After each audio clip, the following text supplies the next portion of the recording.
Waraanni samii galaana diimaa gubbaatti dhoohem Waxabajjii torba bara 2025 sa'aatii jalqabaatti samii Yemen gubbaa jiru abiddaan boba'em.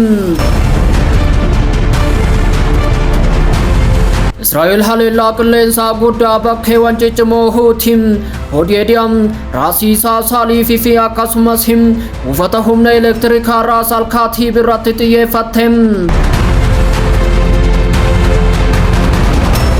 Waraanni Israa'el haloo ba'uu hamaa ta'e bu'uuraalee Houtii dhabamsiisuu jechuun samii irraa fanjii roobse. Ergaan isaanii sagalee guddaa kan qabu yoo ta'u adabbii haleellaa irra deddeebiin Houtiin Israa'el irratti baneef deebii ture. Garuu haleellaa Israa'el daqiiqaa muraasa booda Houtiin deebii sibiilaa qabatee deebii cimaa kenne. Misaayiloonni dachee Yemen irraa gara Israa'elitti dhukaafamuun deebii kennaniiru.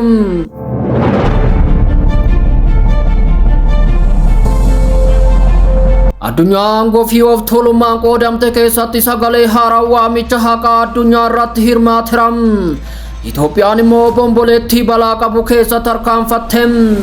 Yaa'ii seena qabeessa BRICS Riyoo Jenereeroo keessatti gaggeeffameen Itoophiyaan humnoota addunyaa walii wal cinaa dhaabbatte.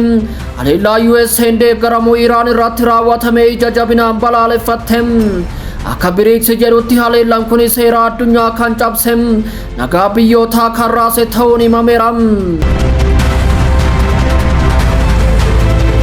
Bomboleettiin garuu balaa farsee dhufe. Pirezidaantii USA Doonaald Tiraamp dhukaasa deebisaniiru. Biyyoota BRICS irratti taarifa haaraa parsantaa 10 akka kaa'amu akeekkachiisanii doorsisa callisaa fi miidhaa guddaa qabudha. Taarifni kun Itoophiyaa irratti yoo bu'e eenyutu gatii kaffala?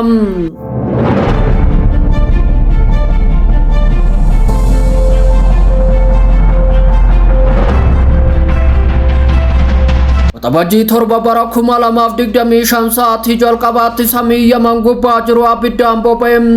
Israa'el haleellaa qilleensaa guddaa bakkeewwan ciccimoo Houtii irratti raawwatte.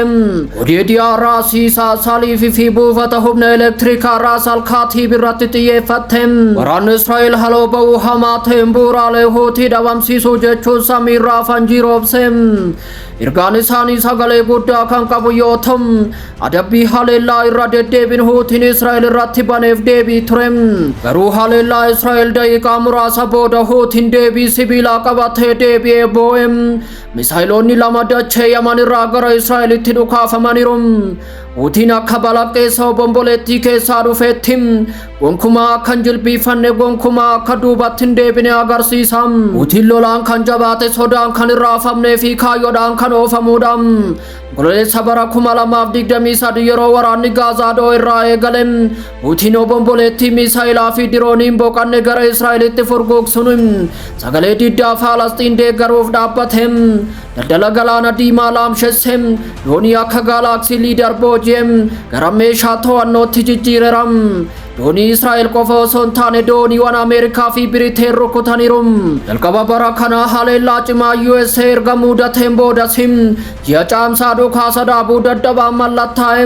Haa ta'u malee waraanni Israa'el irratti godhamu gonkumaa hin dhaabbanne. Akka haqni uummata Gaazaaf dhiyaatutti akka hin dhaabbannes kakataniiru. Houtiin finciltoota qofa osoo hin taane hafuura diddaatiin yeroo meeqa boombiin irratti darbamu iyyuu deebi'ee kam. Yeroo Israa'el abidda gadi lakkistu hundatti Houtiin deebii qilleensaa dhageessisa.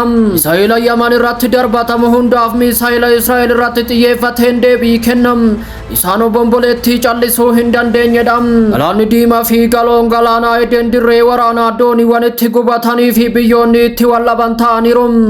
Israa'el Ameerikaa Biriteen Yemen abiddi babal'achaa jira. Guyyaa guyyaan ammoo shubbisni waraanaa daran dhagahama. Houtiin dhumaatii daa'ima Falastiin hundaaf mana Gaazaa caccabe hundaaf deebii kennuun ergaasaa addunyaaf hima. Buufata doonii keenya irratti boombii darbachuu dandeessu. Magaalota keenya balleessuu dandeessu. Samii keenyas rukutuu dandeessu. Garuu hafuura keenya gonkumaa hin balleessitan jechuun dhaadateera.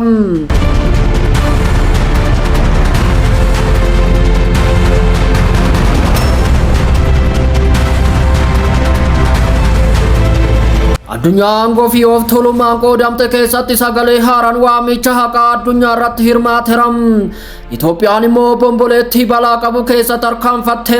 Yaa'ii seena qabeessa BRICS Biraaziil keessatti gaggeeffameen Itoophiyaan humnoota addunyaa walii wal cinaa dhaabbatte. haleellaa USA deeggaramuun Iraan irratti raawwate ija jabinaan balaaleffatte. Akka BRICS jedhutti haleellaan kun seera addunyaa cabsee nagaa biyyoota raase.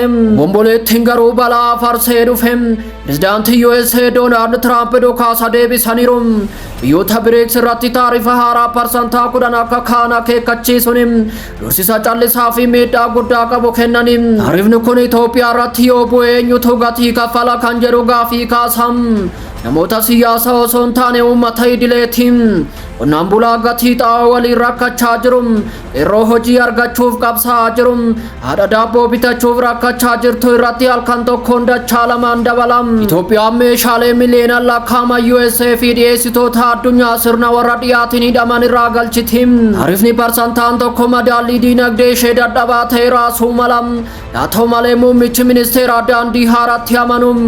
Sagalee walqixa haqummaa addunyaa fi amantaa dhugaa keessumattuu saboota ka'aa jiran kan akka Itoophiyaaf waamicha dhiyeessuun addunyaa dura dhaabbataniiru. Amma garuu baasii dubbii kanaaf rukuttaan dhufuu mala.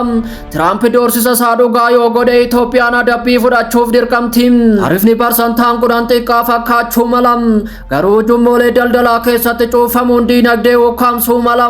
Biyya hiyyummaan qaala'insi jireenya waraanni fi gogiinsi raatessetti lubbuu namaa galaafachuu danda'a. Ta'us Itoophiyaan dhaabbachuu filatte. Ogummaa duuba osoo hin taane qajeelfama cinaatti dhaabbachuu filatte. Sodaa duuba osoo hin taane sirna addunyaa fooyya'eetti amanuudhaan